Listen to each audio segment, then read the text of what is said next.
제가 역시 잘 찾아왔구나 그런 생각이 들었는데, 차를 타고 이렇게 들어오는데 교회에 이렇게 그 글이 걸려 있잖아요. 여기 차 타고 들어올 때 이게 제가 맨날 하는 얘기 아니었어요? 깜짝 놀랐어요. 그러니까 제가 예전에 방황하던 시절에 제가 간증 때도 여러 번 얘기했었는데, 나는 어디서 와서 어디로 가느냐, 그리고 사람이 죽으면 어떻게 되느냐. 그러니까 저는 사실 20대 초반에 출가도 했었는데, 제가 행자교육을 이 근처 통도사에서 받았었어요. 근데 그때 왜 출가했냐면 아무도 안 가르쳐 줘가지고, 인간이 어디서 와서 어디로 갑니까? 그러면 학교에서 질문하면 큰일 나죠. 숙제 내주고, 집에서 질문하면 숙제하라 그러고, 아무도 안 가르쳐 줘요. 근데 제가 궁금했던 게 뭐냐면, 인간이 어디서 와서 어디로 가는지도 모르는데 공부는 하면 뭐하지? 밥은 왜 먹지? 그러니까 아침에 일어나면 어머니가 밥 주고 학교 가라 그러잖아요. 근데 밥은 왜 먹지? 학교는 왜 가지? 뭐 알 수가 없잖아요. 왜 사는지 모르니까. 그래서 굉장히 괴로웠어요. 근데 저 혼자 괴로웠던 것 같아. 그래서 요새도 그럽니다. 아주 법철학, 제가 전공이 법철학인데 법철학으로 유명한 미국의 어떤 교수님이 학생들한테, 야, 니네 왜 이렇게 열심히 공부하냐? 그러면 애들 하는 말이 뻔한 거예요. 좋은데 취직해가지고. 좋은데 취직하면 뭐 하는데? 스시 먹는, 스시. 점심에. 그러니까 전에 그 개그맨이 되게 뛰어난 분이었어요. 소고기 사 먹겠지, 그거예요. 그러면 소고기 먹으면 뭐 하냐? 똥으로 나온. 그러니까 고민해보면, 매일 소고기 사 먹고 싶어서 열심히 공부하고 열심히 일하면은 결론적으로 똥 싸려고 열심히 사는 것밖에 안 되잖아요. 근데 또 고기만 많이 먹으면, 야채 안 먹으면 변비 걸려요, 또. 그럼 도대체 이게 왜 이 짓거리를 왜 하냐? 이런 생각이 들죠. 근데 아무도 안 가르쳐 줘요. 근데 제가 예수님 만나고 정신이 번쩍 들었는데, 그래서 제가 늘 강조하는 게, 요즘 젊은이들한테 질문을 제발 바꿔라, 질문을. 내가 누구냐? 그러니까 내가 어디서 와서 어디로 가냐, 이게 궁금하고, 왜 사는지 궁금하다는 얘기는 내가 누군지 궁금하다는 뜻이거든요. 근데 내가 누군지 알면 뭐 할 건데? 그래서 제가 출가했던 이유는, 큰 스님께 여쭤봤더니 머리를 밀면 가르쳐 주신다 그래가지고. 근데 밀었는데 뭐 별거 없더라고요. 더 헷갈려, 거기 들어가면. 아리까리 이렇게 돼요. 근데 예수님을 만나고 정신을 차리고 보니까 질문이 잘못됐다는 걸 알았어요. 그러니까 내가 누군지를 묻는 건 아무 의미가 없고, 그분이 누구신지를 알아야 돼요. 그분이 누구냐? 그분이 오셨다. 그분이 누구냐? 이게 핵심인데, 예수가 누구냐? 그래서 제가 교회 일원이 된 뒤에 충격을 많이 받았던 게, 저는 막 예수님 만나고 뜨거워가지고 교회에 왔더니 다들 언어가 비슷해. 그래가지고 내가 느끼는 걸 다 느끼고 계시는구나 이러면서 되게 기뻐했었어요. 근데 중요한 게, 시간이 지나면서 제가 충격에 휩싸이기 시작한 게 뭐였냐면, 제가 종교개혁 공부를 되게 열심히 했거든요. 그래서 믿음으로 의롭게 된다 그러면 막 가슴이 설레는 거야. 그런데 제가 더 충격받았던 게 뭐냐면, 다들 믿음은 의롭게 된대. 근데 뭘 믿는지를 몰라. 그러니까 믿음은 의롭게 되는지는 다 알아. 어디서 들었어. 근데 그래서 뭘 믿으시는데요? 잘 몰라. 그래서 시리즈 연타 충격을 받는 겁니다. 어떻게 된 거지? 그래가지고 제가 이제 나름 2007년에 회심해가지고 신앙생활을 하면서 벌써 10년이 넘었는데, 시리즈로 충격받았던 것 중에 하나가, 자세히 들어보니까 이거 구원파가 이단이죠? 아닌가 봐. 그런데 들어보니까 구원파랑 차이가 없어. 그래서 그럼 구원파랑 어떻게 구분하세요? 아니, 예수님이 다 해결해 주셨다며. 그래서 오늘부터 죄 지어볼까? 근데 괜찮아. 왜냐하면 예수님 다 담당하셨으니까. 구원파네 완전히. 오 마이 갓. 그래서 제가 충격을 시리즈로 받았어요. 넌 뭘 믿니? 그러면 막 얘기하는데 몰라. 그러니까 의롭게는 돼 있어 지금 결과적으로. 믿었으니까. 그래서 뭘 믿냐? 그러면 몰라. 그래서 와, 이거 진짜 무시무시하다 이거. 그러니까 이건 잘못하면은 교회가 아니라 범죄 집단. 그래서 무섭다. 이게. 간파는 교회인데 무시무시하게 됩니다. 그래서 이 사태를 어떻게 해야 되느냐. 그러면서 제가 이제 PPT 띄워주시겠어요? 항상 고민했던 게 그겁니다.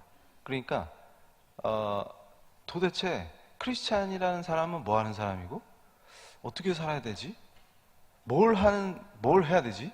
근데 제가 또 충격받은 게 우리가 또 개념이 약해요. 개념. 그래가지고 제가 또 이게 직업을 못 속인다고 예전에 그 예수님 만나기 전에 제가 칼빈 공부를 열심히 했는데 종교개혁 역사 공부하면서 왜냐하면 법의 역사나 법치의 역사 이런 거 제대로 알려면 칼빈 공부를 하게 돼요. 역사를 공부하다 보면. 그래가지고 칼빈을 열심히 공부했는데 이게 딱 내 스타일이야. 근데 그때는 예수님을 몰랐지. 근데 나중에 예수님 만나고서 이분이 굉장히 성경적으로 예수님을 정확하게 표현하는 분이구나. 그걸 그때 깨달았어요. 그전엔 전혀 모르다가. 그래서 제가 칼빈 공부를 열심히 하면서 또 시리즈로 충격을 받았던 게 뭐냐면 나중에 교회의 이론이 돼가지고 그러니까 제가 법철학자다 보니까 개념이 중요한데 우리는 왜 이렇게 개념이 없는 거야 또. 그래서 이게 위험하다. 그래서 제가 이렇게 딱 대화하면서 청년들도 그래요. 교수님 저는 직관이 발달해 있습니다. 그래서 이래서 망하는구나. 이래서. 그걸 깨달았어요. 그랬더니 크리스찬 사업가가 요즘 저를 매우 행복하게 하는데 제가 요새 부산에서 뜨겁게 시리즈 강의를 했어요. 그랬더니 그걸 듣고서 그 아주 성경적 원리를 사업에 적용했는데 너무 행복하다는 거예요. 조금 이따가 제가 자세히 말씀드릴 건데 이러면 또 뭘 오해하냐면 역시 저 교수님 이마가 벗겨진 게 이유가 있었어. 돈을 밝혀. 그래서 결국은 또 예수 잘 믿으면 돈 잘 번다 그 얘기 하려고 왔구만. 이렇게 생각할 거예요. 근데 제가 굉장히 재밌어 하는 것 중에 뭐냐면 다 한 끗 차이예요. 한 끗 차이. 무슨 얘기냐면 제가 제일 싫어했던 스타일 중에 하나가 뭐였냐면 세상적으로 사업을 잘하는 사람이 교회에 등록한 다음에 본문 말씀 몇 개 갖다 붙여가지고 하나님의 비즈니스다 이렇게 표현해요. 근데 그거랑 진짜로 하나님이 주인이야 그렇게 하는 거랑 말하는 거랑 어떻게 하는 거 보면 돈 많이 번 거 보면 결과가 비슷해. 그런데 본질이 다르기 때문에 완전히 다른 길이라는 거예요. 그러다 또 제가 충격받은 것 중에 하나가 교회 강의하러 가려고 제가 그날은 운전을 하기 싫어가지고 택시를 탔는데 기사님이 저한테 그러는 거예요.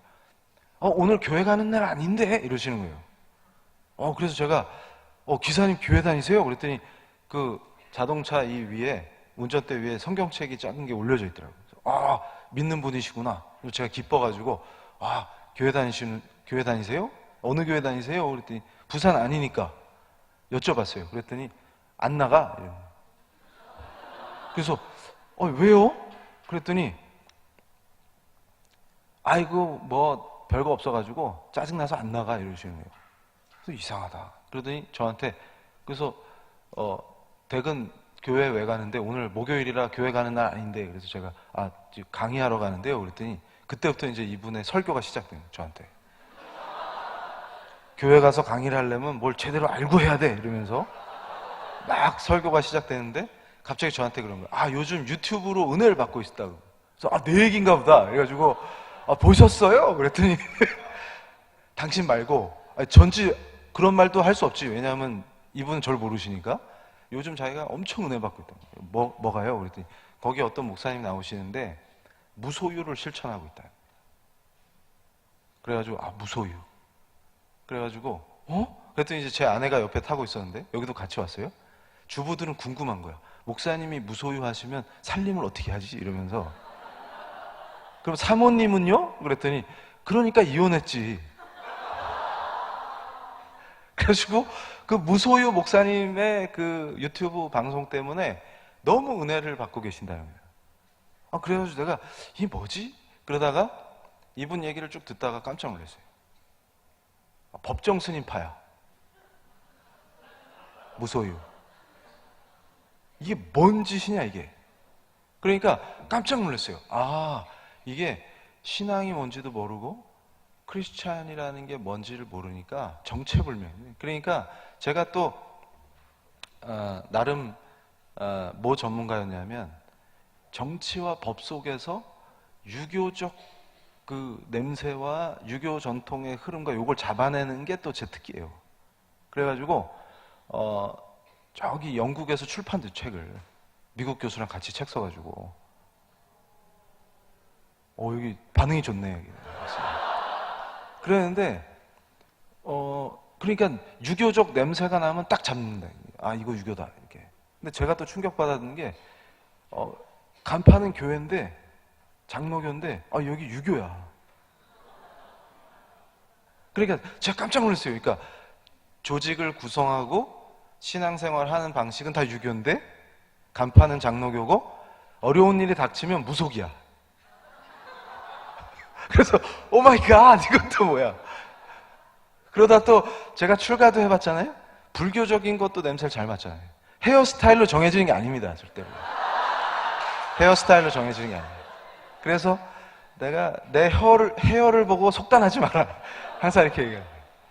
그래가지고 제가 이렇게 보고 있으면 또 무소유 타령들을 해. 어떤 목사님이 무소유다. 그러면 여기 잘못 등록하셨는데요. 여기 그 근처에 통도사도 있고 범어사도 있고 그쪽 계열이신데 여기는. 근데 우리는 무소유가 아니야. 그래서 뭐지 그럼 이게? 그래서 오늘 그거를 제가 궁금해하는 걸 확 풀어드린 거예요. 물론 이제 여긴 좋은 교회이기 때문에 벌써 교회마다 분위기가 있어요. 근데 올 때 제가 붙여놓은 거 보고 깜짝 놀랐어요. 네. 그래서 제가 울산의 어떤 초등학교에 이렇게 차 타고 지나가는데 초등학교에 뭐가 걸려있는데 글귀가 뭐라고 써있냐면 참나를 찾아가는 땡땡 어린이 이렇게 써있는 거야.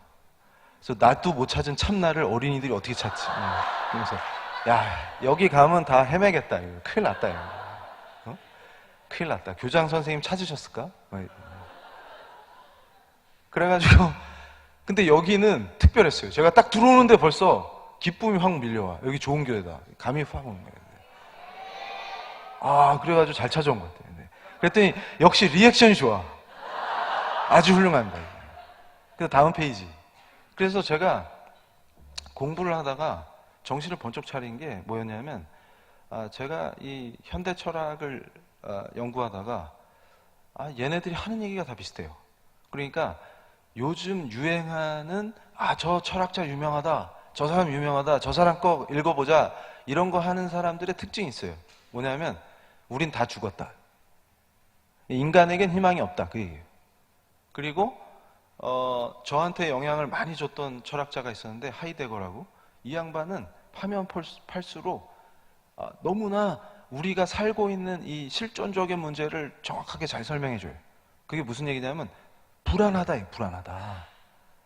그래서 제가 이거를 독일 말로 하면 운하임리 이러는데 이렇게 얘기하니까 애들이 싫어해. 학생들이. 그리고 지난번에 내가 한 얘기 기억나냐? 그러면 아무도 기억이 안 나요. 뭐라 하셨는데 뭐라고 하셨어요. 기억하는 사람이 없어요. 그래서 제가 이름을 붙였어요. 빵꾸 이름, 빵꾸 이름. 이 얘기는 네 가슴에 빵꾸가 나 있다. 빵꾸 났다. 빵꾸 이름. 이러니까 아무도 안 잊어버려요. 잊고 싶어도 자꾸 잔상이 떠올라. 빵꾸 이러면서. 네 가슴에 빵꾸가 뚫려 있다. 그 얘기예요. 그래서 제가 또 공부하다 깜짝 놀란 게 루터라는 사람이 뒤집어지잖아요. 종교개혁을 하는데. 근데 이 양반도 빵꾸가 나 있었다. 이건 또 독일 말로 안페이퉁겐 그래요. 근데 그거 외울 필요 없어. 뭐만 기억하면 돼? 빵꾸. 아니 왜 이렇게 괴로우세요? 그랬더니 빵꾸가 나 있다. 왜 그러냐면 인간은 살면서 불안해. 뭔가 불안해. 그러니까 이걸 하이데거가 얘기한 건 섬뜩한 거예요. 섬뜩함 이렇게 표현하는데 뭔가 섬뜩해. 왜냐하면 불안하거든. 그러니까 여러분 심리적으로 난 무서워, 공포를 느끼잖아요. 근데 공포는 대상이 있어요. 주로 뭐 호랭이가 엉 한다든지, 그죠? 아니면 구신이 나타나든지. 그러니까 전설의 고향 보다가 이불을 뒤집어 쓴 이유가 있어요. 그런데 불안감은 대상과 관계없이 그냥 찾아와요. 엄습해버려요. 그러니까 어때요? 불안하니까 우울하지. 그러니까 제가 요즘 이 시대의 청년들을 보면서 청년들이 항상 불안해. 취직은 될까? 뭐는 될까? 이건 어떻게 될까? 항상 불안해요. 그래서 제가 수업 시간에 가끔 그런 얘기 해줬어요. 얘들아, 너무 걱정하지 마라. 왜냐하면 여러분의 사돈의 팔촌의 친구의 누나 통틀어서 굶어 죽은 사람 있으면 손 들어봐라. 그래서 어떻게든 살게 돼 있다. 안 죽는다. 걱정하지 마라. 이랬더니 이제 또 의식 있는 교수님들이 계시잖아요. 저처럼 의식 없는 사람 말고. 그 의식 없는 교수님들은 뭐라 그러냐면 이 교수 봐. 저렇게 의식이 없어. 이게 사회 구조적 문제야. 딱 이러면서 또 폼을 딱 잡는다고.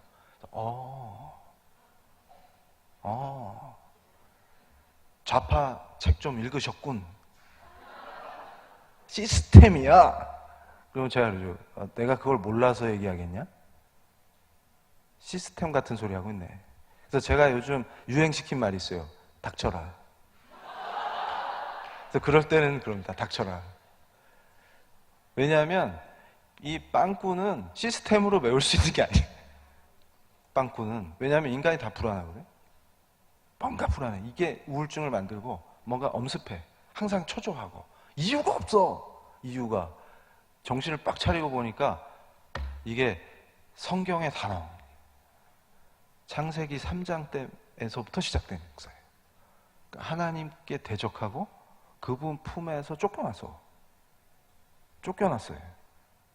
그러니까 하나님, 우리가 피조물이기 때문에 하나님 품 안에 있어야 아까 어떤 집사님이 샬롬 하시네.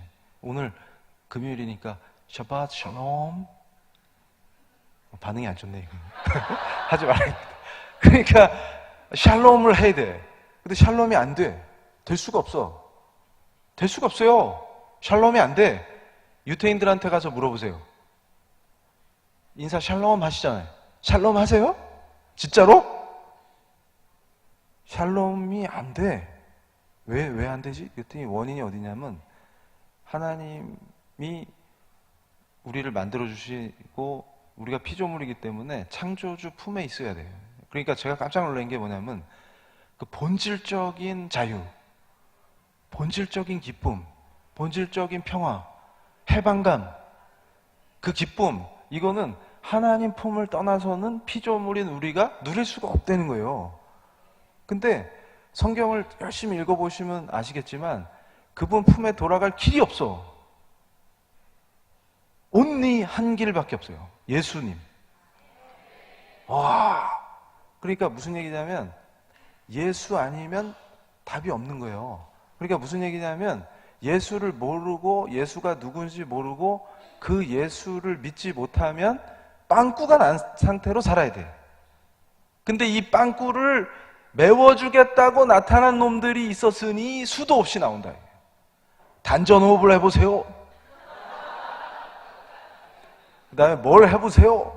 그러면 빵꾸가 메워집니다. 근데 우리 청년들이 제일 손쉽게 찾아가는 것이 하는데요.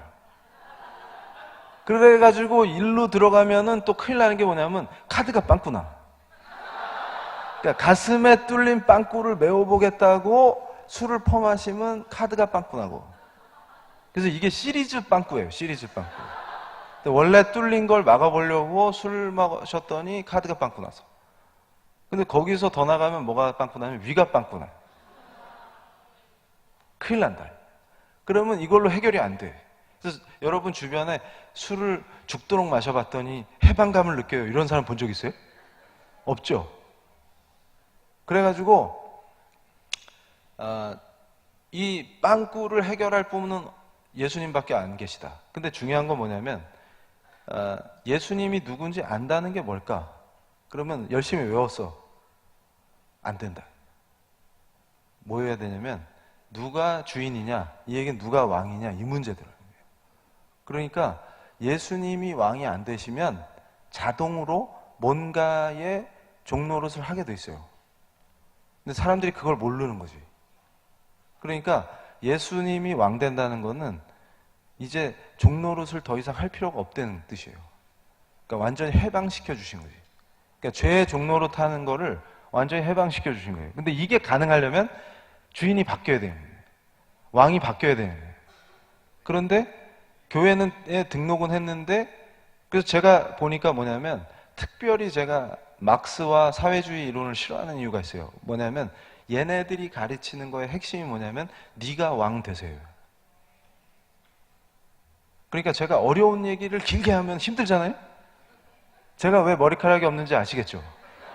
근데 여러분한테 그런 고통을 전가하면 안 되잖아요. 그러니까 쉽게 말씀드리면 우리를 현혹하는 대부분의 것들은 뭐냐면 네가 왕 되세요. 이렇게 네가 왕 되세요.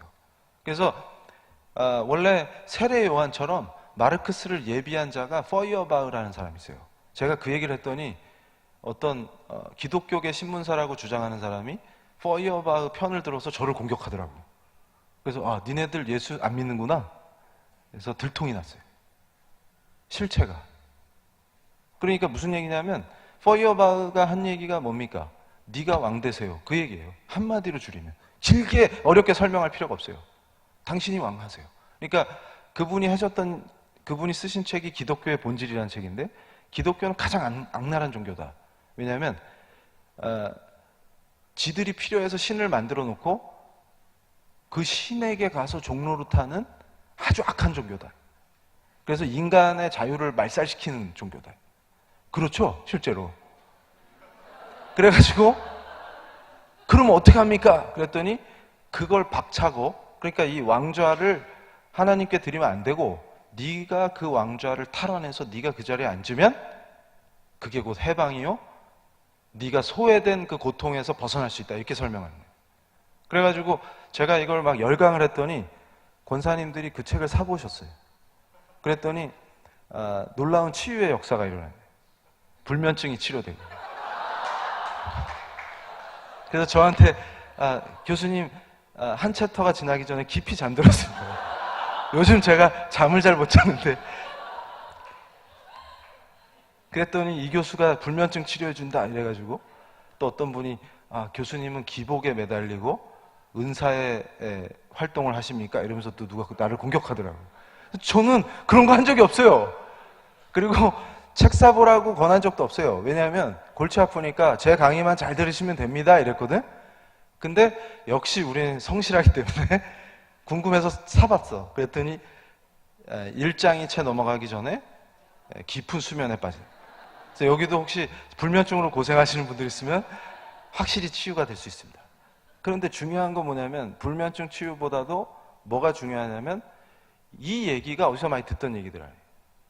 그게 창세기 3장에 나오는 거예요. 누가 꼬드겼어요? 야, 먹지 말라는 걸 굳이 꼬드기면서 뭐라 그랬어요? 이거 먹으면 하나님처럼 된다. 같은 얘기잖아. 이 얘기를 했더니 또 저보고 이정훈 교수가 교회에 음모론을 퍼뜨리고 다닌대. 그래서 내가 그럼 성경이 음모론이냐? 그래서 제가 오늘 분명히 말씀드립니다. 길은 두 개밖에 없어요. 죽는 길, 사는 길. 예수님 따라가면 생명이고 그 외에는 딱 한 가지 길, 죽는 길. 두 개예요. 그러니까 뭐냐면 살려면, 예수님 따라가려면 예수님께 항복을 해야 돼. 근데 항복을 안 해. 그래서 희한해. 그러니까 뭘 믿는지 모른다고 한 말은 뭐냐면 예수를 믿는다는 거의 의미를 모르고 예수가 누군지를 모르니까 못 믿어. 이게 같이 굴러가는 거예요. 이게. 다음 페이지. 그래서 제가 깨달은 게 뭐냐면 내가 정의롭고 선할 수 있냐? 택도 없는 얘기예요. 제가 예수님 만나면서 가장 먼저 깨달았던 게 뭐냐면 나는 대책이 없는 죄인이구나. 죽을 수밖에 없는 죄인이구나. 근데 그런 자가 머리만 굵어져가지고 까불면서 의인인 척하고 살았던 거예요. 죽는 길 외에는 길이 없구나. 이걸 깨달았는데 문제는 뭐냐면 제가 충격을 받은 게 예수님을 너무 사랑하고 그분과 동행하고 그 순간만 예수님께 복종하는 순간만 선할 수 있는 그걸 이해한 거예요. 그러니까 인간이 어떻게 선할 수 있냐. 그러니까 제가 갖고 있었던 서푼짜리 가치관, 세계관, 정치의식, 경제관 이런 것들이 다 전복된, 다 뒤집어져 버려요. 그러니까 예전에 제가 철석같이 폼 잡으면서 했던 얘기들이 다 구려요. 바울이 얘기했잖아요. 다 구려요. 그러니까 또 이거를 또 불교식으로 받아들인 사람이 있어 또. 그러니까 바울이 똥이라고 한 적은 없어요. 똥처럼 여기라고 그랬지. 그러니까 예를 들어서 의사가 10년 동안 의사 훈련을 받았는데 내 의술은 똥이야 이러고 주사를 안 놔. 그리고 그걸 보고 뭐라 그러냐면 바보라고 하는 거예요. 신앙인이 아니고. 누가 출가하라 했어요 자기 보고? 아니 교회 등록해놓고 왜 출가를 해 또. 그래서 제가 깜짝 놀란 게 뭐냐면 조나단 에드워즈라는 분이 정확하게 얘기했어요. 깊이 예수님을 사랑하면 자꾸 이성의 격이 높아져요. 근데 우리가 착각을 하는 거예요. 그러니까 바른 신앙은 이성과 관계가 없다고 생각하는 거예요. 또 이건 또 뭔 짓이랴. 그래서 제가 놀랐던 게 뭐냐면 구체적으로 성경이 얘기하시는 거를 내 삶에 적용하려면 늘 말씀을 가까이 해야 되고 눈이 떠져 있어야 되고 깨어 있어야 되기 때문에 상당히 이성이 고양됩니다. 그러니까 아주 구체적인 것에, 그러니까 뭐냐면 예수님이 왕이 아니시면 내 마음대로 해도 되잖아요.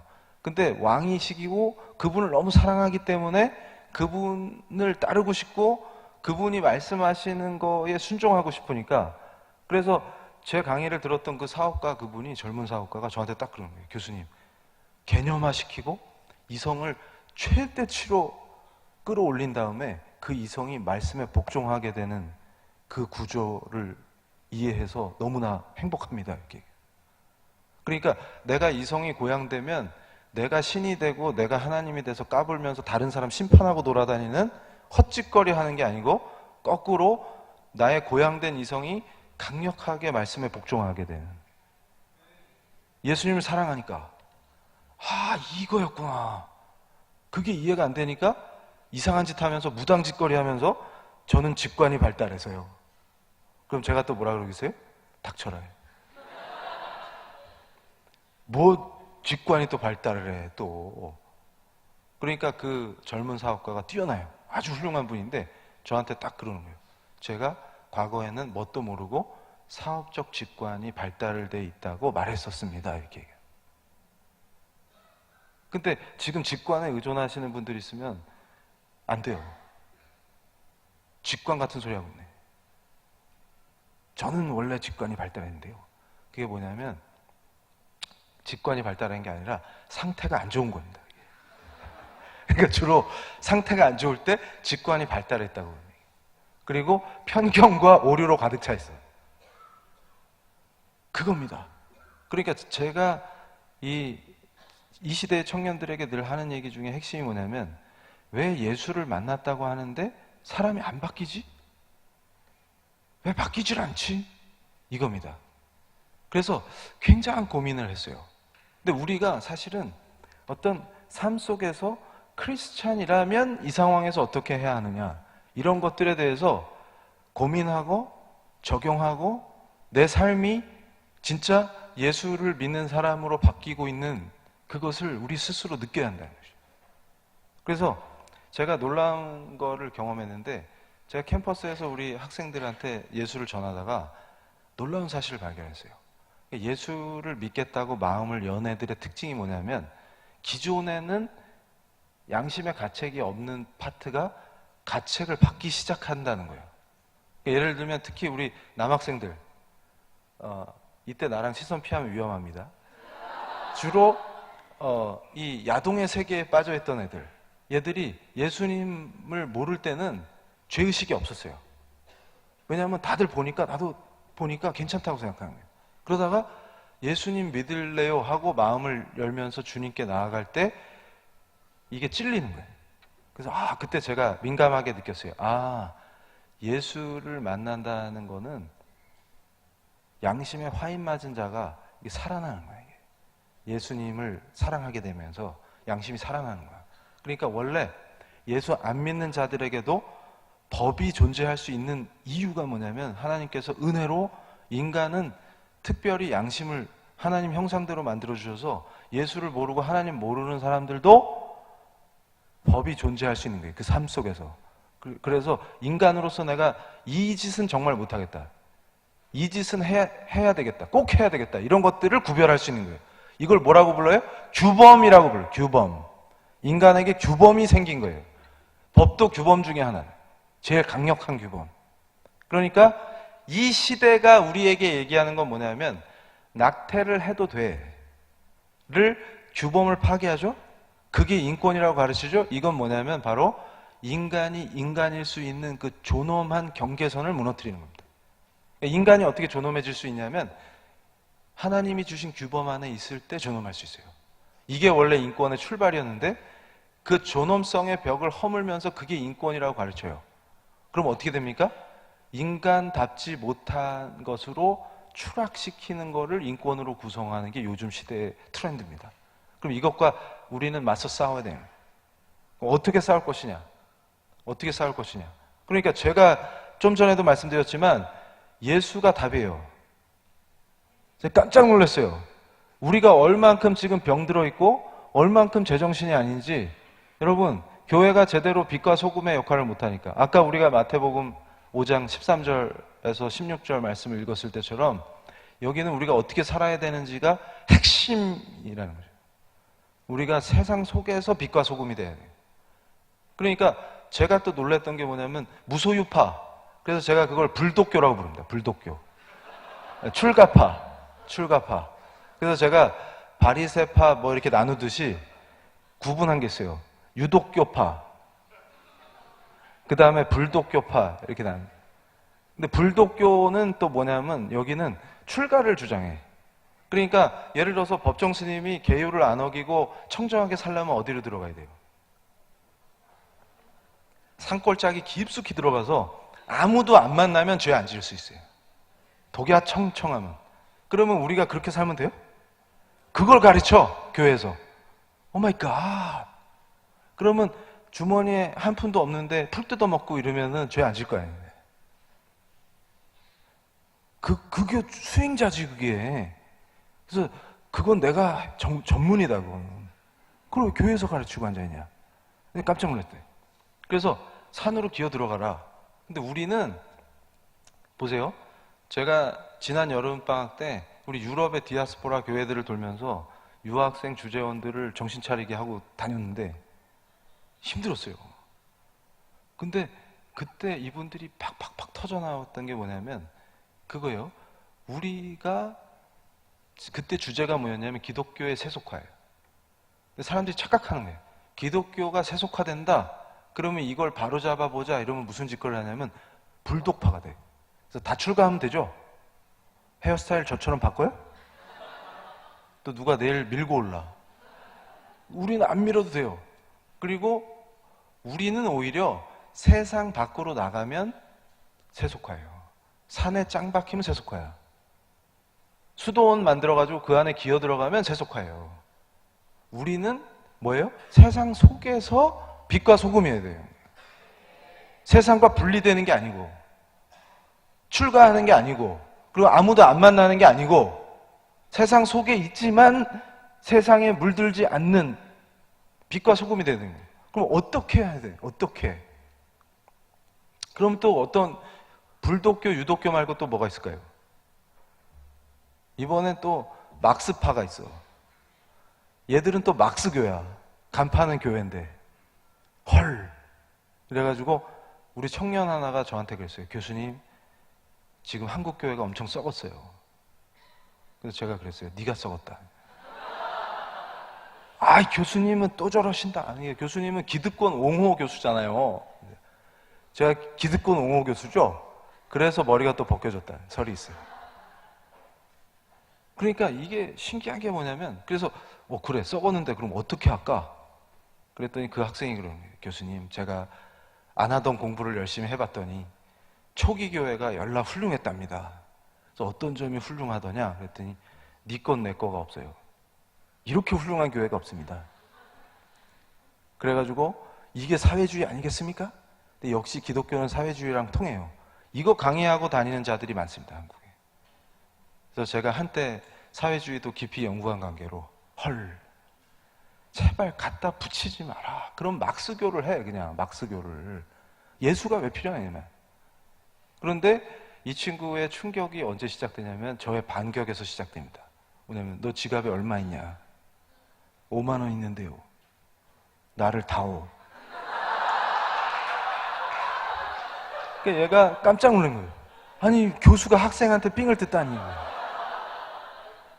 아 큰일 났다. 근데 제가 그랬어요. 야, 네 거 내 거가 없어야지. 나이든 내가 돈 쓸 때가 많겠냐, 네가 많겠냐. 어? 원래 막스 형님은 필요에 의한 분배가 진정한 분배를 하셨다. 내가 더 필요하다. 얼른 다오. 안 되는데요. 왜 안 되는데? 네 얘기랑 다르잖아. 그게 무슨 뜻입니까? 어리석다. 제발 속지 마라. 그러니까 제가 삭개오 비유를 좋아해요. 삭개오. 삭개오가 제가 왜 삭개오를 보면 은혜를 받냐면 제가 그런 사람이에요. 근데 삭개오의 차이점은 뭐냐면 삭개오는 양심이라도 발달돼서 자기가 죄인인지는 조금 알아. 근데 저 같은 자의 특징이 뭐냐면 지가 의인인 줄 안다. 그러니까 이 시대의 거짓 교사들의 특징이 뭐냐면 지가 의인이기 때문에 의인 되는 걸 학생들한테 가르쳐요. 젊은이들에게 가르칩니다. 그리고 그 이 의인이 만드는 사회가 사회주의라고 가르쳐요. 심지어 교회 안에 파고 들어와서 그따위 짓거리를 합니다. 그래서 제가 그들을 보고 있으면 처음엔 되게 미웠는데 그리스도인답게 기도해줘요. 저들의 눈꺼풀이 벗겨지게 하소서. 눈은 뜨고 있는데 못 보는 자들이. 삭개오를 보십시오. 어떻게 바뀝니까? 그래서 제가 항상 얘기하는 게 사람이 어떻게 바뀌냐 그 얘기를 하는 거예요. 예수님 앞에 항복하니까 바뀌더라고요. 예수가 누군지 알아버렸어. 예수님을 만났어. 그래서 그 앞에 무릎을 꿇습니다. 예수님이 함께 하시겠다고 했죠.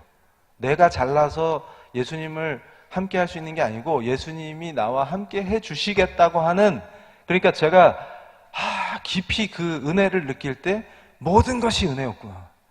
그러니까 내가 깜빵에 안 간 것도 은혜였고, 내가 지금 이렇게 이 자리에 서 있는 것도 은혜였고, 내가 잘한 게 정말 병아리 눈곱에 100만 분의 1도 없는데, 100만 분의 1도 없는데 이렇게 살 수 있는 이 모든 게 은혜였구나. 이렇게 되면 어떻게 됩니까? 감사가 나와요.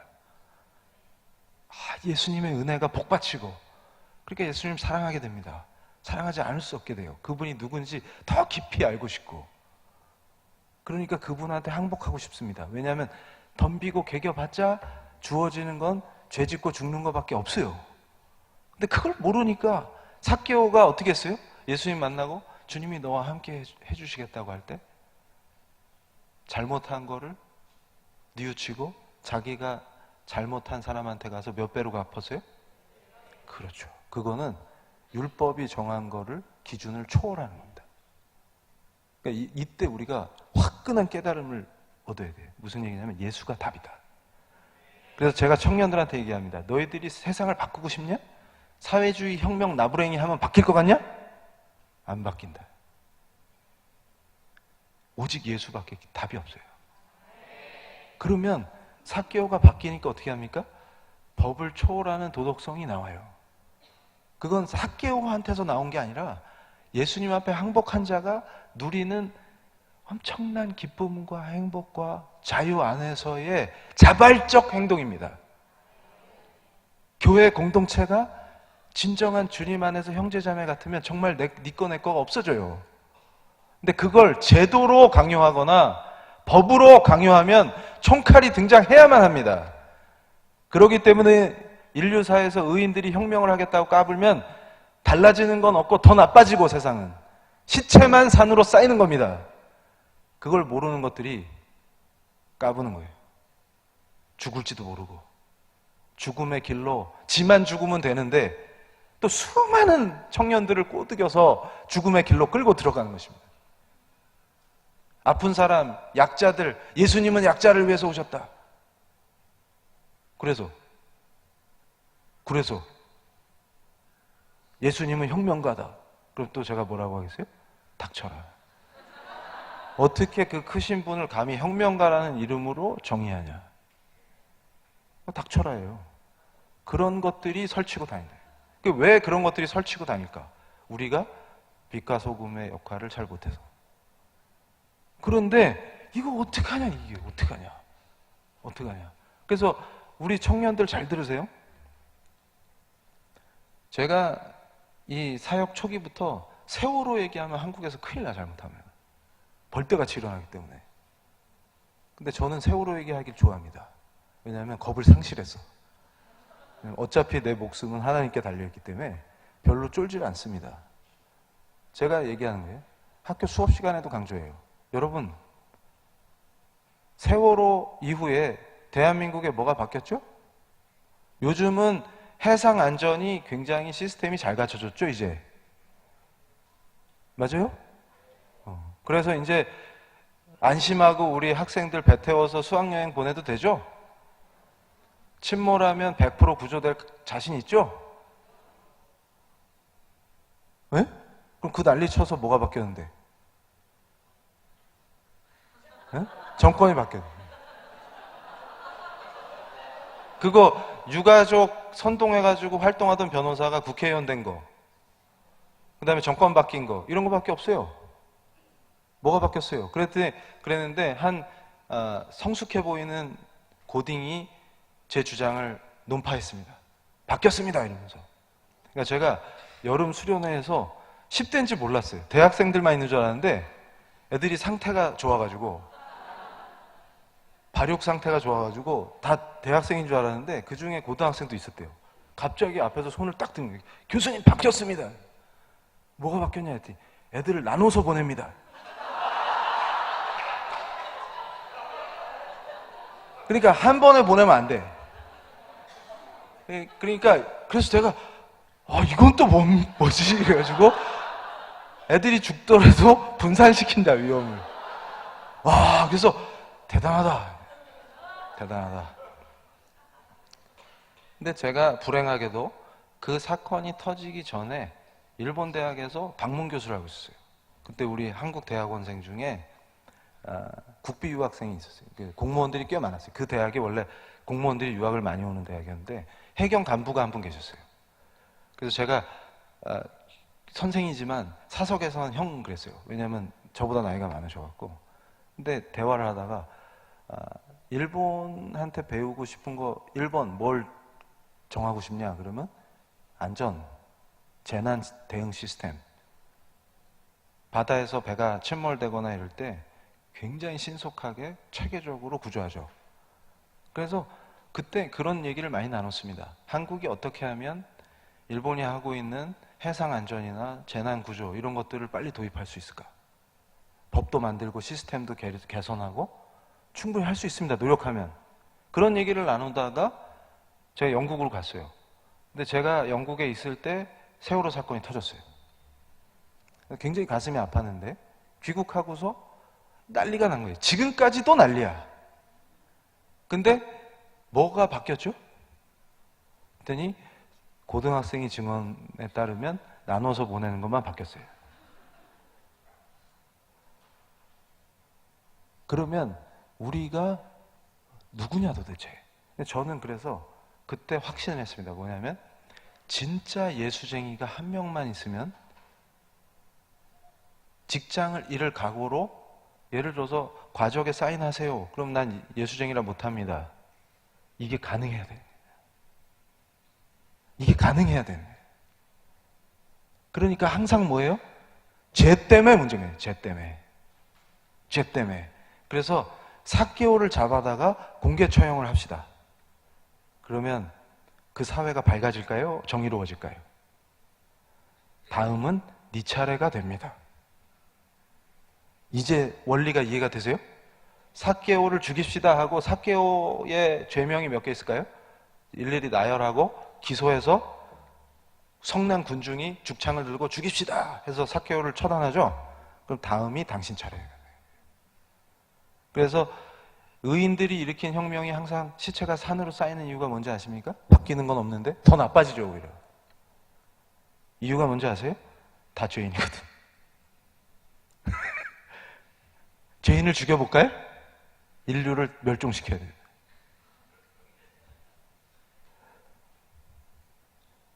이제 필이 딱 오시죠. 그런데 지가 의인인 척하면 어떻게 돼요? 그래서 제가 항상 그러죠. 혁명한다고 까불 때 며칠 안 남았다. 너네들이 감춰놓은 게 이제 곧 나온다. 의인인 척 하지 마라. 뻔뻔하게. 누가 먼저 걸렸냐의 순서 차이다. 이제 제 말이 이해가 되시죠? 그러면 우리가 살 길은 어디 있습니까?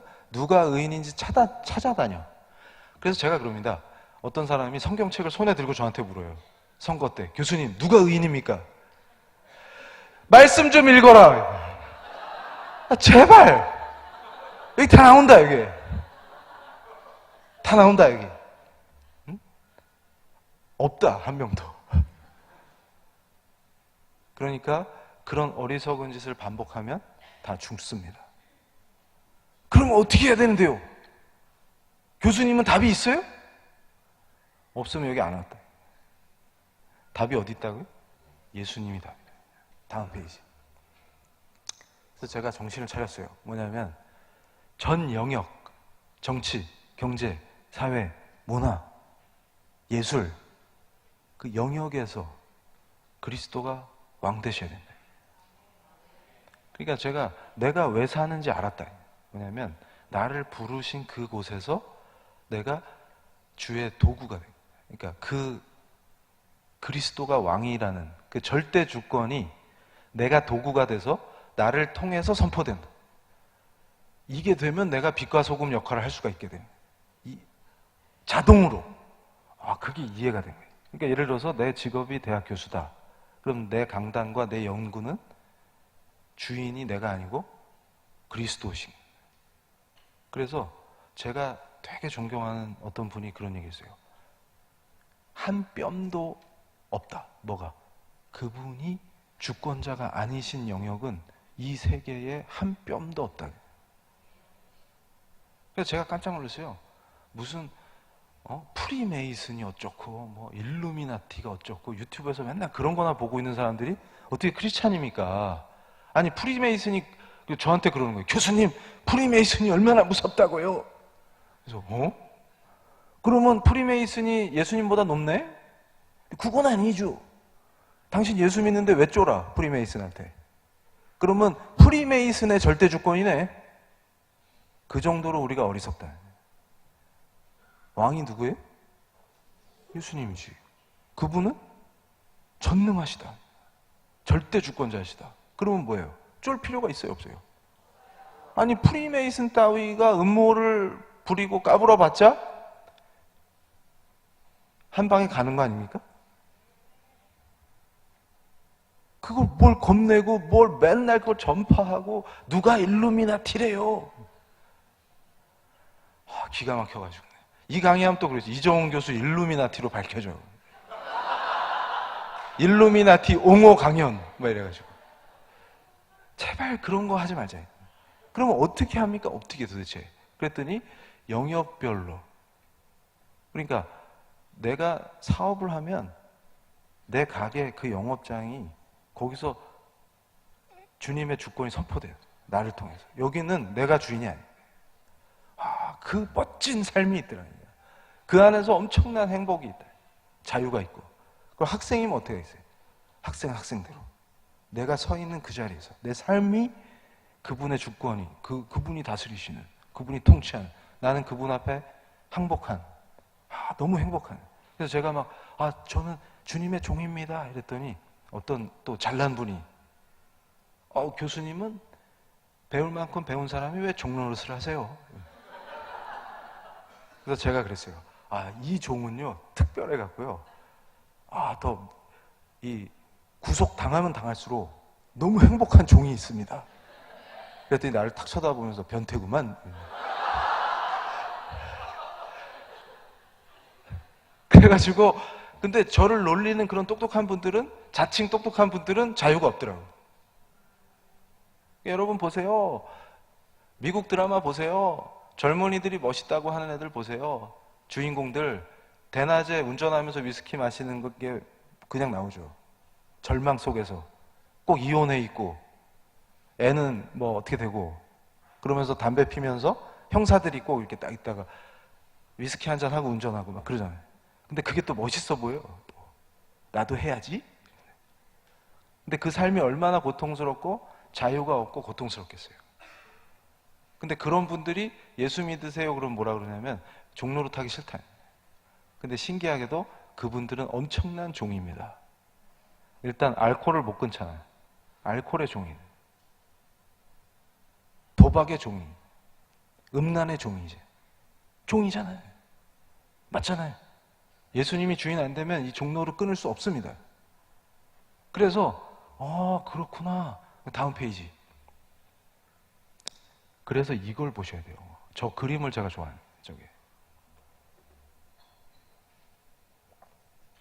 저게 뭐냐면 하나님이 직접 통치하시는. 제가 오늘 이 좋은 훌륭한 교회에 왔기 때문에 특별 서비스로다가 자유민주주의가 왜 성경적인지 그거를 정확하게 설명해 드리고 갈 거예요. 그러니까 여긴 리액션 너무 좋다. 훌륭한 교회인 게 그래서 여러 번 증명되고 있어요, 지금. 그러니까 제가 놀랬던 것 중에 하나가 뭐냐면 성경적인 것이 얼마나 복된 건지를 모르고 사는 거예요. 그러니까 자유민주주의가 엄청난 인간에게 복을 줘요. 그러니까 안 믿는 사람들한테도 복을 주는데 이게 성경적 원리로 고안된 제도입니다. 근데 그걸 몰라요. 그리고 헌법이 통치하게 하는, 법이 통치하게 하는 룰 오브 로, 법의 지배, 이것도 자유민주주의와 뗄래야 뗄 수 없는데 이것도 성경에서 시작된 거예요. 위대한 종교개혁가들이 성경의 원리를 제도화한 거예요. 그게 발전해서 지금까지 온 거예요. 그랬더니 하나님 은혜를 망각하고 하나님께 대적해서 인간을 존엄하다고 높여주셨는데 스스로 개돼지가 되는 길로 가서 하나님을 대적하는 걸 인권이라고 바꿔놓은. 이게 인간 스타일이에요. 인간 스타일이에요.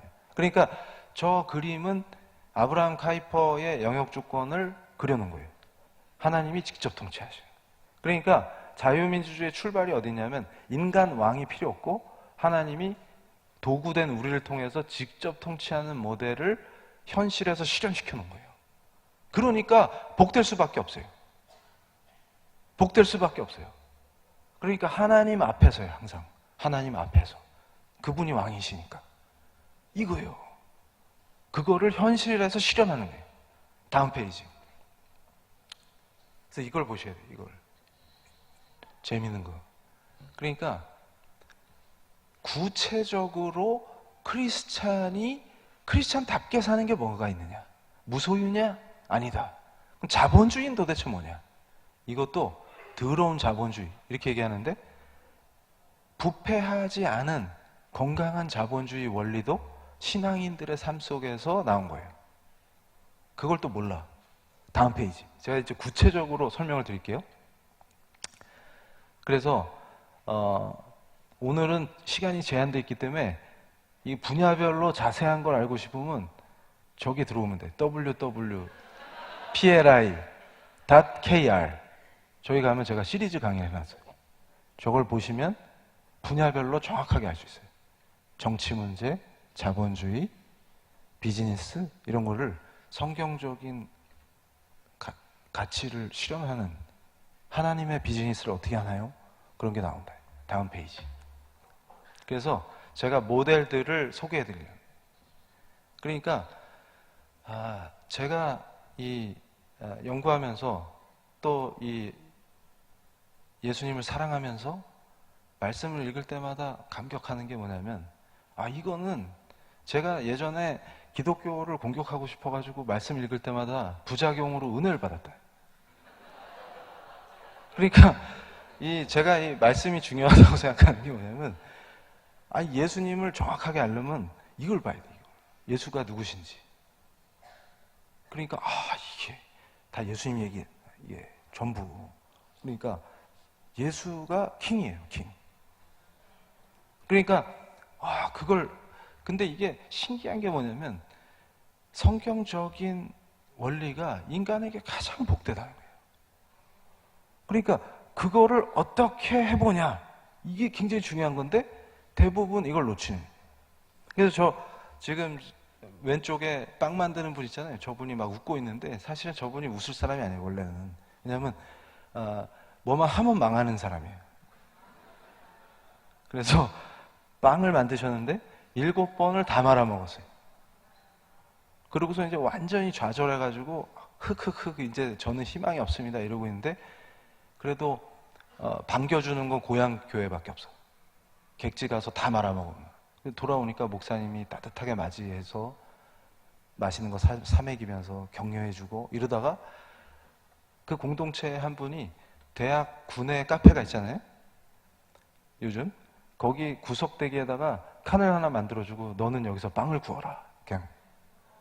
그랬더니 이제 저분이 저는 양심상 거기도 좁은데 저까지 가서 못하겠다, 미안해가지고. 그랬더니 그 권사님이 그러셨대요. 너 여기서 빵 안 구우면 너 안 보겠다 앞으로. 그래가지고 불려와가지고 만들기 시작한 거예요. 거기서 시작해서 지금은 엄청난 사람이에요. 그러니까 제가 깜짝 놀란 게 뭐냐면 저 매장은, 그러니까 뭐냐면 하나님께 바치는 빵을 만들겠다가 목표거든요. 근데 저 매장의 특징이 뭐가 있냐면 재밌어요. 모녀가 매장에서 싸움을 벌여. 동네에서. 또 왜 그러나 했더니 딸이 엄마 나 무슨 빵 먹고 싶어. 그랬더니 엄마가 화를 내는 거예요. 있는 빵을 빨리 집어. 여기는 네가 먹고 싶은 걸 고르는 데가 아니야. 왜냐하면 빵이 딱 구워서 따끈따끈하게 딱 나오면 삽시간에 나가버리기 때문에 나왔을 때 아무거라도 빨리 잡아야 된다. 그러니까 신기하죠. 그런데 제가 재밌었던 건 뭐냐면 사람들은 거꾸로 생각하는 거예요. 그러니까 이렇게 하니까 장사가 잘 된다더라를 듣고 해서 장사가 잘 됐더니 거기다가 알량하게 말씀 몇 구절 갖다 붙여서 방식은 세상 방식인데 말씀 몇 구절 붙여서 포장하면 그게 뭐예요? 예수 잘 믿으면 돈 잘 번다 이렇게 된 거예요. 근데 주객이 바뀌었다. 그러니까 저분이 7번 망했는데 성공했던 힘이 어디냐면 정신을 차렸다. 그리고 그 망하는 과정에서 너무 고통스럽고 이혼의 위기가 닥치고 이러니까 어떻게 돼요? 더 깊이 예수님께 나간 거예요. 도대체 예수님을 말로만 사랑한다고 했지 자기가 진정으로 예수님을 사랑하지 않았구나 이런 걸 깨달으면서 더 깊이 말씀 속에 더 깊이 예수님과 만나고 싶어서 발버둥을 치는 그 과정에서 이분이 엄청 성숙해진 거예요. 그리고 이제 웬만한 거에 흔들리질 않아요. 너무나 예수님과의 관계가 단단해진 거예요. 그러니까 제가 야동 끊는 학생들을 볼 때 감격하는 게 뭐냐면 얘들이, 제가 처음에 그랬죠. 첫 스타트는 뭐예요? 찔리기 시작한다. 전에는 야동을 보는 거에 대해서 죄책감 자체를 못 느꼈다. 다 보는 건데 뭐 이랬다는 거예요. 근데 예수를 믿겠다고 결단하면서부터 예수 믿는 사람이 이런 거 봐도 되나 하는 문제의식이 올라오기 시작하는 거예요. 이게 정상이라는 거예요. 그런데 제가 묘한 걸 발견한 게 뭐냐면 그게 올라오잖아요. 올라오면 어떻게 해요? 그게 예수님이 담당하셨으니까 괜찮텐다 얘야. 그러면서 막스교를 교회에서 퍼뜨리는 자들이 그런 짓거리를 해요. 그러니까 제가 아까도 그랬죠. 동성애 하시는 분들을 그러면 죽입니까? 어떤 자가 저한테 그래요. 법률가들끼리 토론하는데 제가 그거 찬성하시는 분을 막 논파하고 있었어요. 그랬더니 방청객에 있던 전도사 한 분이 질문 시간에 이정훈 교수님, 구약에는 동성애자를 죽이라고 나오는데 죽입니까? 이러는 거예요.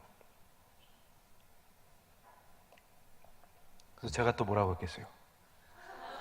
그렇죠, 역시. 그래서 제가 그랬습니다. 신학교를 뒷문으로 들어갔냐?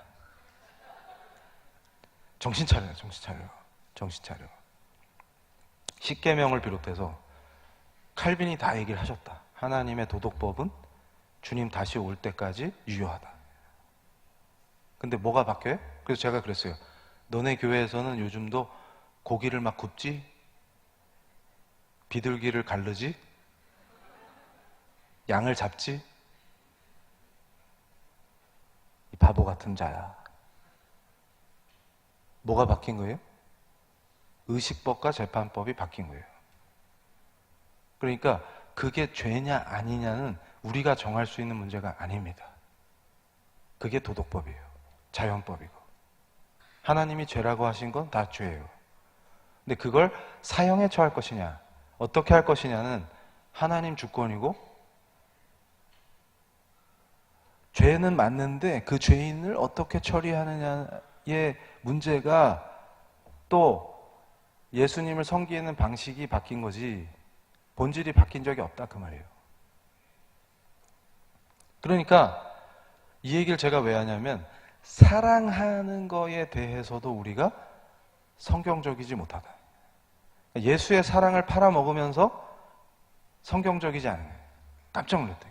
그러면 제가 여러분한테 그 대구의 어떤 교회에 갔어요.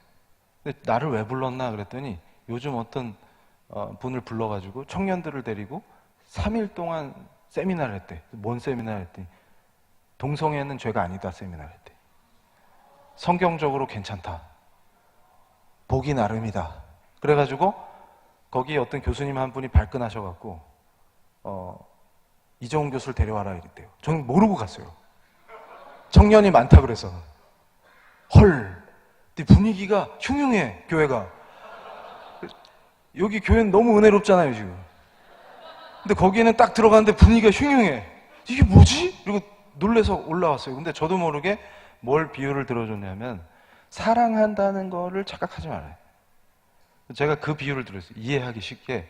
자, 내일 저기 대구 시내에서 음란업소 사장님이 이 교회 등록했다 칩시다. 그러면 음란업소 사장이니까 내칠까요? 교회에서 받아주더라도 그분을 어떻게 사랑해드릴까? 불경기인데? 구역별로 일주일에 2번씩 꼭 현찰로 이용해드려? 그러면 교회가 사랑을 표현하는 게 됩니까? 그런 정신 나간 짓. 그러니까 동성애 하시는 분을 응징하란 말이 아니잖아요, 지금. 그러면 그분을 어떻게 사랑해드립니까? 예수를 전하고 참 예수님께 항복하면 그 짓을 그만두시는 거지. 그게 그분을 사랑해드려요. 그래서 제가 그래요. 아니 부모가 자기 애가 소아당뇨인데 초코파이 10개씩 강제로 먹이면 그게 사랑입니까? 둘 다 제정신이 아닌 거죠. 사랑의 의미도 제대로 모르더라. 그래서 제가 그래요. 이민자들 다 받아주는 게 사랑이에요. 그래서 제가 물어요. 무슬림 개종시킬 자신 있어? 그럼 이 기회를 이용해서 전도도 할 수 있고요. 그러면 네 옆집 아줌마나 전도해봐. 제발. 그래서 제가 그럽니다. 제정신이 아니면요. 공포영화 속에서 칼등 강도가 칼을 숨기고 문을 막 두드리면 우리는 사랑이 많으니까 문을 열어주고 큰아들을 죽이면 작은아들도 내주고 그게 사랑일까요? 이해가 안 돼. 이해가. 그래서 왜 이런 사태가 나오느냐. 왜 사랑이라는 말도 이해를 못하느냐. 그러면서 항상 입에 뭘 달아요? 하나님의 정의와 공의를 얘기합니다. 근데 하나님의 정의가 히브리 말로 미시파트예요. 제가 전공이라 너무 좋아합니다. 그 단어를. 채타카, 이게 공의예요. 근데 창조 질서를 부정하는 자는 아예 하나님의 정의를 입에 담을 수조차 없는 겁니다. 기본이 안 돼 있으니까 속이고 다 죽읍시다 하는 길로 몰려가는 거예요. 그게 멋있어 보이죠? 나는 좀 먹물이야. 그래서 하나님이 죄라 그러는 거 무식하게 그거 다 피하고 그러는 거 아니야. 괜찮아. 낙태? 좀 하면 어때? 하나님이 기뻐하셔. 심지어는 내가 깜짝 놀랐어요. 믿는 팸이 그게 뭐냐면 믿는 페미니즘 운동한다 그 말이에요. 믿는데 페미니즘 운동할 수 있다. 그래서 내용을 봤더니 오늘 낙태를 했는데 하나님이 기뻐하셨다. 이런 걸 가르치고 있어요. 애들한테. 제가 그거 보자마자 뒷목 잡고 쓰러질 뻔했어요. 이게 어쩌다 이 지경이 되느냐, 어쩌다가. 그게 굉장히 앞서가는 거야. 저는 고리타분한 사람이고. 기가 차요. 그런데 제가 이 얘기를 중간에 왜 했냐면, 바로 저 빵집 사장님, 저분이 세상 사람이 볼 때는 제일 미련한 방법으로, 하나님이 보시기에는 제일 예쁜 방법으로 비즈니스를 하시는 거예요. 그렇게 해서 되겠어요? 된다. 그러니까 저분의 고통이 뭐였냐면, 하나님 앞에서 이 사업장이 내게 아니다. 저분은 이론을 몰라요. 이론을 몰라요. 그냥 뭐냐면 진짜로 하나님을 사랑하고 말씀 읽고 기도하고 묵상하면서 하나님이 원하시는 걸 하고 싶은 거야. 그러니까 이 규범이라는 게 내가 무엇을 해야만 하는가, 뭘 하지 말아야 하는가, 이거를 정말 말씀대로 해보고 싶은 거예요. 그 열망으로 뜨거운 거예요. 그래가지고 어떻게 했냐, 그랬더니 이분이 뭘 깨달았냐면, 내 아이에게 먹일 수 없는 빵을 내놔서는 안 된다. 그러면서 자기는 매일 기도하는 거예요. 진짜로 우러난다는 거예요. 저 사람이 살고 있는 그 작은 도시인데, 소도시인데, 그 도시 사람들을 생각하면서 기도하는 거예요. 그분들이 기뻐하고, 작은 행복이지만 내 빵이 건강해지고, 그 가정이 잠깐 그 빵을 놓고 식구들끼리 나눌 때 행복했으면 좋겠다. 그러니까 하나님께 바치는 빵이다, 그게. 이렇게 생각하신 거예요. 그래가지고 좋은 재료만.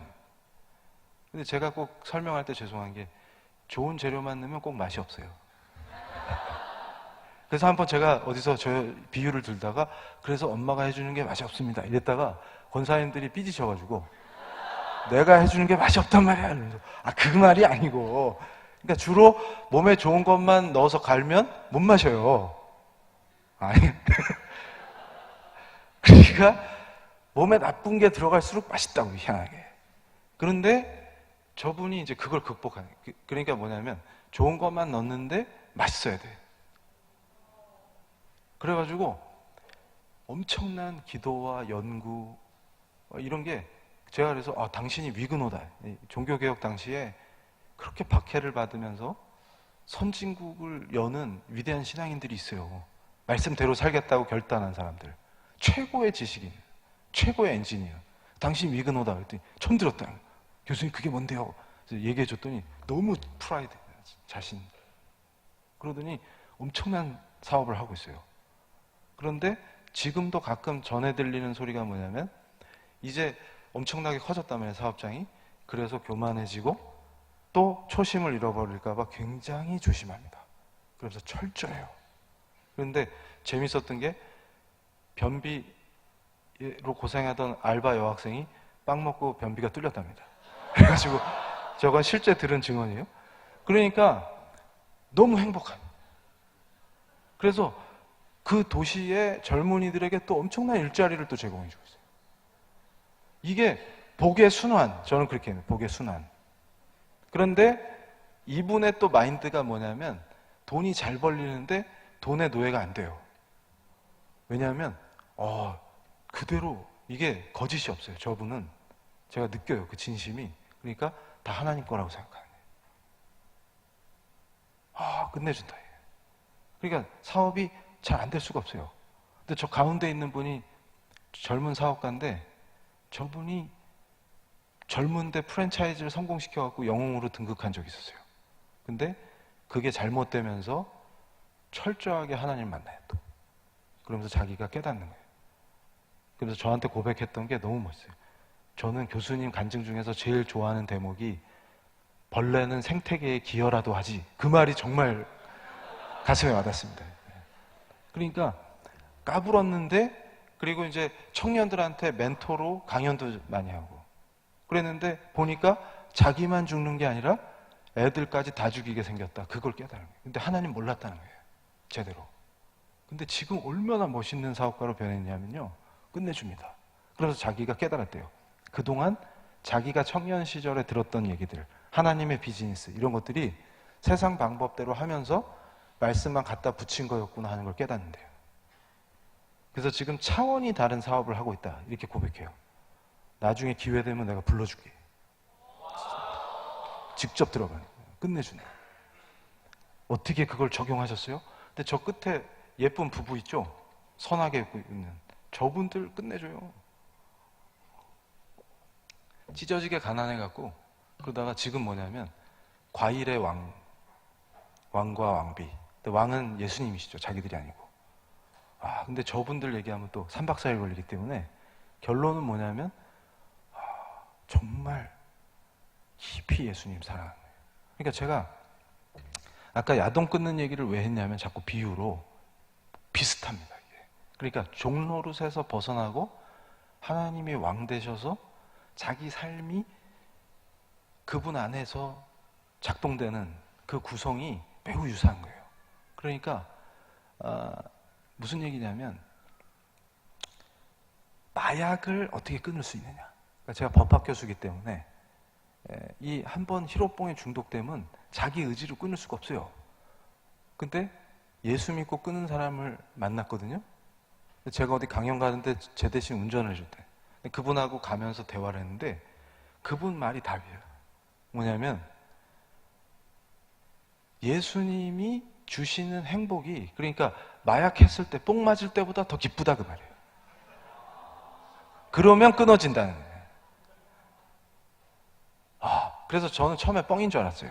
그러니까 처음에 만났을 때는 저는 학교 선생님인 줄 알았어요. 표정, 자세 이런 게. 근데 조폭 출신이라고 그래서 그러니까 제가 분명히 듣기로 유명한 조폭 출신이라고 그랬는데 학교 선생님인 줄 알았어요.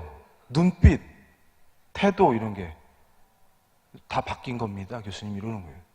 그래서 여기 또 혹시 사기꾼 아니야? 근데 뽕은 끊을 수가 없거든. 그래서 확인했어요. 그분이 만나야 돼. 맞아요. 근데 지금 엄청 멋지게 살고 계세요. 그러니까 제가 깨달은 게 뭐냐면 만약에 여기 불교 수행자 중에 비구 스님이, 남자 스님이 지켜야 될 계율이 360개가 넘어요. 그러면 절에 다녀보신 분들 알죠? 스님들이 계율 잘 지키죠? 그럴 리가. 그게 뭐냐면 벽에다가 360개 넘는 계율을 적어놓고 몇 분 만에 무너지나 체크해본. 안 된다 그 말이에요. 한마디로 얘기해서. 그래서 항상 제가 얘기하죠. 법은 죄인이라는 걸 알려주는 도. 근데 제가 고백합니다. 저는 법철학자인데 젊은 법철학자로서 법을 지킬 수 있는 인간이 아닙니다. 그걸 고백하는 거예요. 그러니까 무슨 얘기냐면 우리 신앙의 출발이 어디 있냐면 저는요 학위도 있고요 대학 교수고요 머리만 빠졌지 외모도 이병헌 뺨치고요. 그렇죠. 진실한 분들이 가끔 그래가지고 까불면 뭐예요? 웃기지 마. 그러니까 처음부터 어디서 시작되냐면 저는 대학에서 법을 가르치고 법의 본질이 뭔지 법철학을 가르치는 선생이지만 법을 지킬 수 없는 자입니다. 제가 깜빵에 안 간 거는 은혜입니다. 제 인격이 아니고. 그걸로 주님 앞에 무릎 꿇고 항복하는 데서부터 시작돼요. 주님과의 관계가. 근데 조금이라도 제가 잘났는데요. 이러면 관계 자체가 형성이 안 된다. 근데 그걸 생각을 못 하는 거예요.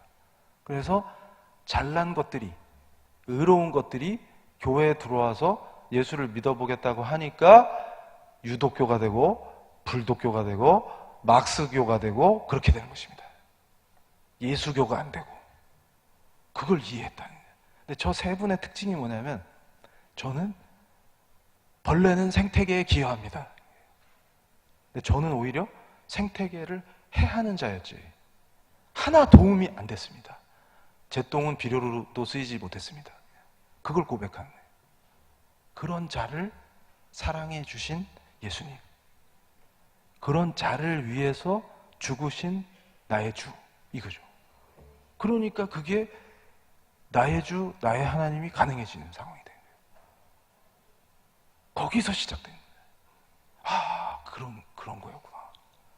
그래서 다음 페이지. 그래서 제가 아까 약속했죠. 자유민주주의가 성경적인 거라는 걸. 저 그림에 사진이 2개 갖고 왔죠. 저 위에 저 수염 나신 분은 잘 몰라요, 사람들이. 근데 링컨 대통령 모르는 사람 없어요. 모르나 봐. 아시죠? 농담이에요, 농담. 링컨 대통령인데 저분이 했던 유명한 연설이 있어요. 기가 막힌 연설. 그게 게티스버그라는 데서 하셨던 연설이에요. 이건 다 알아. 국민을 위한 정치. 그죠? 그거는 초딩들도 다 알아요, 초딩들도. 근데 그게 저 연설을 하실 때 저거를 링컨 대통령이 생각해낸 걸로 알아요, 사람들이. 그렇지 않습니다. 인용한 거예요, 인용한 거. 이미 누가 한 얘기를 인용한 거예요. 그럼 누가 저 얘기를 했냐? 원조가 누구냐? 그러면 위대한 종교개혁의 시조세 같은 분이 있어요. 그러니까 루터와 칼빈이 나오기 전에. 응?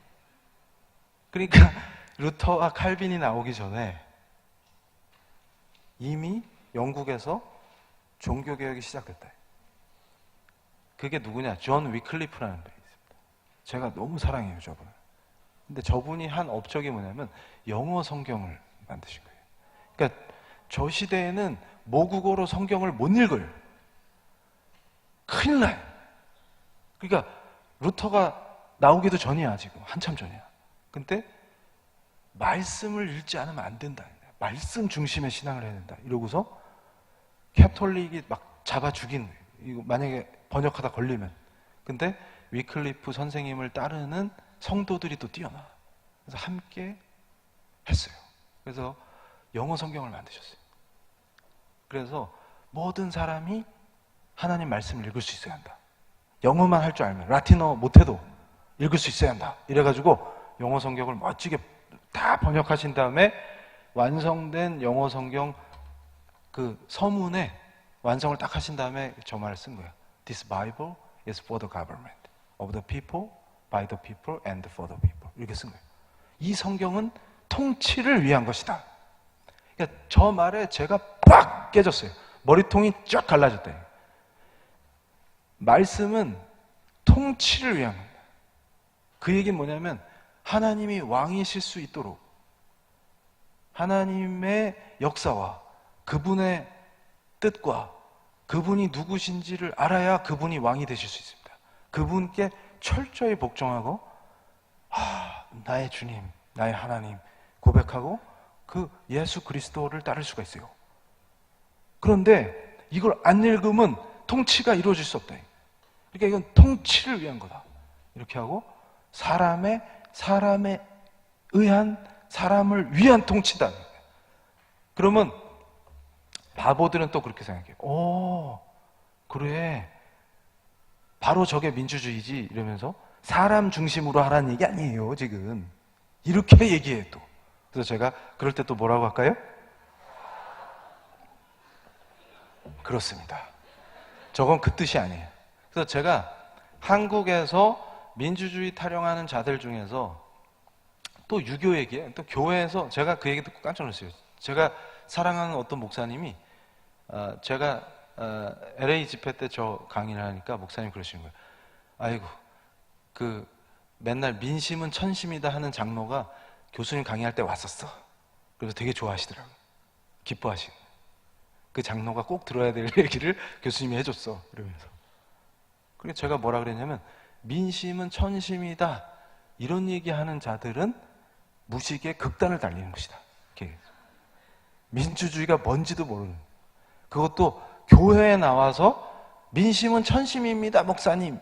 이따구 소리를 했다는 얘기를 듣고 제가 헐. 근데 저는 그분을 겨냥하지 않았는데 하나님의 뜻이었나 봅니다.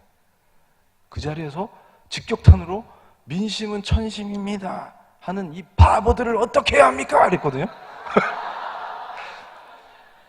그러니까 절대로 민심은 천심일 수가 없어요. 그게 유교꾼들이 하는 얘기인데 제가 또 유교 정치 사연구를 많이 했잖아요. 조선조 600년 동안 민심이 천심이었던 적은 1초도 없었어요. 북한이 지상낙원이었던 적이 없던 것처럼. 그런데 민심이 천심이다. 이게 무슨 말이냐면 절대로 민중이 직접 지배할 수 없습니다. 그건 민주주의가 아니에요. 다 죽자는 얘기지. 그래서 그걸로 선동하는 거예요. 그렇게 될 수 있을 것처럼. 택도 없는 얘기입니다. 그럼 민심은 천심이다. 이게 왜 헛소리인지 제가 말씀드릴게요. 저건 그걸 뜻하는 게 아니에요.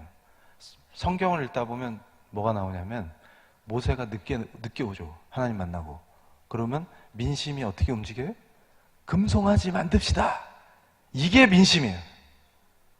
인간은 강력한 재성으로 여럿이 뭉치면 간땡이가 더 붙습니다. 그래서 더 강력하게 하나님을 대적해요. 그러면 다 죽는 거예요. 금송아지 만들고 이게 우리를 애굽에서 구하신 하나님이다. 이러면 다 죽는 거예요. 하나님의 마음은 절대 민심과 양립할 수 없습니다. 무슨 말이냐면 하나님은 십계명을 비롯해서 법을 우리에게 주신 분이에요. 그러니까 저 말 속에는 뭐가 깊은 고뇌와 참 신앙인의 깊은 영성이 담겨 있는 말이에요. 저게 무슨 말이냐면 애굽에서 이스라엘 백성을 구해내신 그 하나님만을 왕으로 모시겠습니다 하는 표현이에요. 저 뜻은. 그러니까 자유민주주의는 법치와 결단코 분리될 수 없습니다. 그러니까 서구 세계가 이루어낸 자유민주주의라고 하는 탁월한 제도의 출발이 어디 있었냐면 제가 공부를 하다가 은혜의 전율이 왔어요. 사무엘상 8장을 읽다가 왕을 달라고 울부짖는 백성들을 보면서 사무엘이 고통스럽게 하나님께 기도합니다. 하나님, 쟤들이 왕을 달랍니다. 어떻게 하죠? 그러니까 하나님이 뭐라고 하십니까? 쟤들은 내가 왕 되는 게 싫은가 보다 이러시는 거예요. 가슴이 아픈 거예요. 그런데 보세요. 애굽의 바로의 통치, 종노릇하던 이스라엘을 누가 구하셨습니까? 하나님이 구해주신 거예요. 니들은 자유다. freedom. 그걸 누가 주셨어요? 하나님이 주신 거예요. 그런데 우리는 바로가 필요합니다. 종으로 전락해서 살고 싶습니다. 그 인간 왕은 반드시 너희들 등골을 뽑아먹고 너희들을 압제할 텐데 괜찮겠느냐? 사랑이 많으신 하나님의 대답이죠. 그러나 무지하고 그 민심은 뭘 원합니까? 압제하는 왕을 달라는 것입니다. 산에다 산당을 짓고 단 부족의 단에 가봤어요. 제가 이스라엘에. 그 단을 만들어 놓고 무슨 짓거리를 했습니까? 여로보암이. 그런 짓거리를 하고 싶다 그거예요. 그게 민심입니다. 그럼 어떻게 된다고요? 다 죽음의 길이다. 그런데 저 위대한 링컨의 고민은 참 기독교인으로서 깊은 영성 속에서 존 위클리프가 왜 성경이 통치를 위한 것이다 라고 말한 것에 착안한 것입니다. 그러니까 저 때가 어떤 때냐면 미국이 건국하고 한 3년쯤 된, 지금 우리도 건국한 지 70년이 돼서 이 난리인 거예요. 국가의 정체성을 고민합니다. 근데 저런 위대한 지도자는 미국이 어떤 나라가 돼야 되느냐의 고민 속에서 저 연설이 등장하는 거예요. 하나님 앞에서 고통스럽게 기도하고 부르짖고 말씀 속에서 해답을 찾아가는 거예요. 그때 위클리프라는 위대한 선지자이자 선각자이자 종교개혁가가 영어로 말씀을 번역하고 모든 사람이 이 말씀을 읽어야 한다. 말씀 중심의 신앙을 회복해야 한다. 그게 참 신앙이다라고 하면서 이 성경은 통치를 위한 것이다라고 썼던 그 서문이 가슴에 부딪힌 겁니다. 그래서 그게 뜻하는 게 뭐냐면 잘 보세요. 저걸 20세기에 가장 정확하게 설명한 사람이 아브라함 가이퍼라는 분이에요. 영역주권.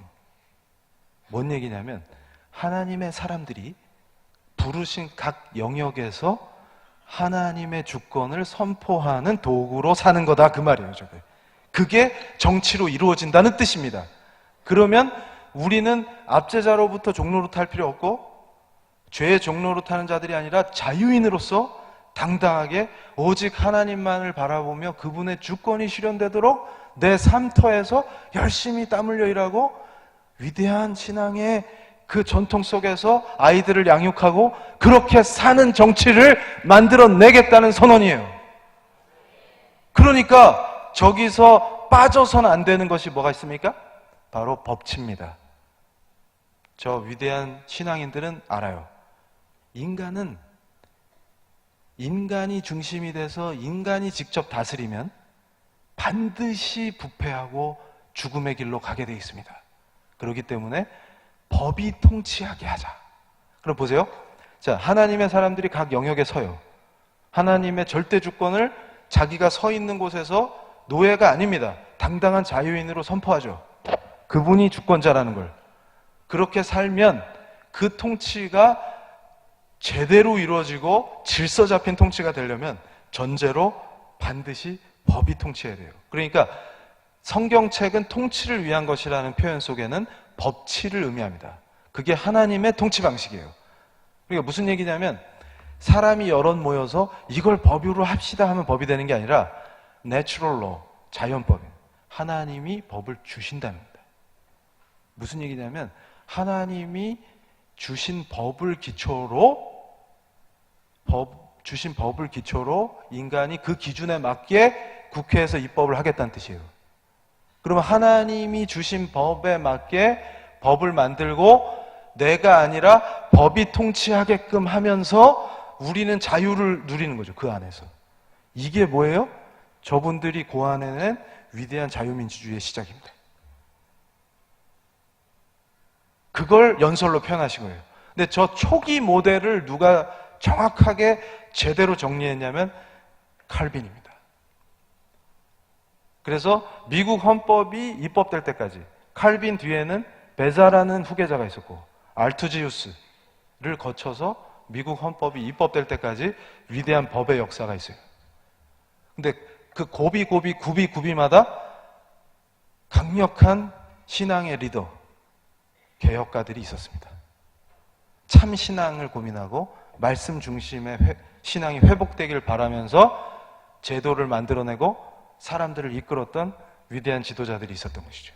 그게 바로 탁월한 기독교권의 법치를 기반으로 한 자유민주주의 전통이 그렇게 기독교 정신으로 만들어진 것입니다. 그래서 그걸 받아들인 나라들은 복을 받는 것이죠. 안 믿는 사람들까지 복을 주는 거예요. 그러니까 제가 깨달은 게 뭐냐면 성경적 삶과 성경적 제도와 성경적인 모든 모델들은 하나님을 모르고 믿지 아니하는 자들까지 복을 줍니다. 복을 누리게 만들어줍니다. 그런데 거꾸로 이것을 대적하고 하나님을 대적하고 하나님과 맞서는 제도와 법과 사람들의 삶과 음란과 이런 것들은 많은 사람을 죽여요. 그래서 끝으로 이 얘기만 던지고 마치겠어요. 여러분, 저 자유민주주의와 법치에서 꼽힌 게 뭡니까? 인권이에요. 우리가 놓치고 있는 것 중에 하나가 인권은 인간의 권리죠. 그 인권은 어떻게 시작됐을까요? 그것도 종교개혁의 산물입니다. 그러니까 위대한 개혁교회는 왜 위대할 수밖에 없느냐? 성경적이기 때문입니다. 교회 자체 건물이 위대하고 등록한 교인이 위대한 게 아니고 그분들이 중심에 두었던 성경이 위대한 겁니다. 말씀이 주님이시기 때문에 주님이 말씀이시고 그러니까 그 얘기는 주님과 함께 한다는 뜻이죠. 그러니까 제가 깜짝 놀랐어요. 여러분이 누리고 있는 헌법이 보장하는 인권 그 본질적 출발이 어딘지 아세요? 인간이 존엄하다는 거예요. 존엄하다. 인간은 다른 생명체들과 다르게 특별히 더 존엄하다. 그 근거는 어디 있습니까? 바로 하나님이 우리를 그분의 형상대로 창조해 주셨다는 것밖에 근거를 찾을 길이 없어요. 인간이 왜 특별히 존엄하냐? 그걸 그 기초로 우리가 존엄한 인간이기 위해서 많은 권리들을 법이 보장하게 되는 것이요. 이게 우리 인권의 출발이었습니다. 근데 지금 이 시대에 21세기에 폐악한 인간들이 그렇게 해서 우리가 탁월하게 뭘 누렸어요? 복을 누렸어요. 다른 앞 시대에 어떤 사람들보다도 복을 누렸습니다. 근데 지금 우리가 어떤 짓을 해요? 바로 인간의 존엄성을 기초로 한 그 인권을 뒤집어서, 잘 보세요. 자유가 어디서 나옵니까? 그 은혜를 잊어버리고 하나님으로부터의 자유를 외치는 거예요. 그러니까 하나님 간섭을 안 받고 하나님한테서 자유를 얻겠다는 거죠. 그게 뭡니까? 음란해도 돼. 음란이 인권으로 변신하고 태아를 죽이는 게 권리가 되고 이런 시대를 만들어내고 있습니다. 이게 바로 뭐예요? 금송아지가 하나님이 되는 거죠. 금송아지를 하나님으로 만들고 거기다 절하고 그게 하나님이라고 좋아했던 자들은 어떻게 됐습니까? 진멸당하는 것입니다. 이 땅에서 진멸당하는 것입니다. 그러면 우리는 세상이 어떻게 변하더라도 그 시류에 물들어서 더 세상이 가는 방향대로 교회를 바꾸는 게 개혁이 아니고 거꾸로 참 신앙의 본질을 붙잡고 위대한 지도자들이 했던 것처럼 모세는 타협이 없었죠. 바로와. 모세가 뭐라 그랬어요? 모세한테 뭐라 그랬어요? 바로가. 너만 가고 딴 애들은 남겨놓으면 안 되겠니? 남자들만 가면 안 되겠니? No. 그러면 가축은 놔두면 안 되겠니? No. 모든 것으로. 그 얘기 뭡니까? 그럼 왜 가려고 그러냐? 바로가 물었죠. 모세가 뭐라 그랬어요? 그렇죠. 하나님께 예배드려야 한다. 근데 그 예배는 모든 것으로. 그 정신은 모세만 지키라는 게 아니고 모든 하나님을 경외하고 하나님을 우리의 왕으로 선포한 사람들의 삶이어야 한다는 것입니다. 근데 그렇기 위해서 우리는 말씀 중심의 참신앙을 회복하고 하나님을 섬기고 그분의 주권을 선포하는 도구로서 영역마다 서서 빛과 소금의 역할을 하는 것이 바로 하나님의 통치를 받고 그분이 왕이심을 선포하는 우리 삶이라는 것입니다. 그러면 정치와 경제와 문화와 예술은 예수 믿는 사람과 별개입니까? 아닙니다. 바로 그 영역 속에서 우리가 하나님의 주권을 선포해야 하는 것입니다. 그것이 바로 우리의 사명이고 우리가 살아있는 이유고 하나님을 왕으로 선포하는 사람들의 권리이자 의무인 것입니다. 시간이 많이 돼서 오늘 여기까지 하겠습니다. 감사합니다.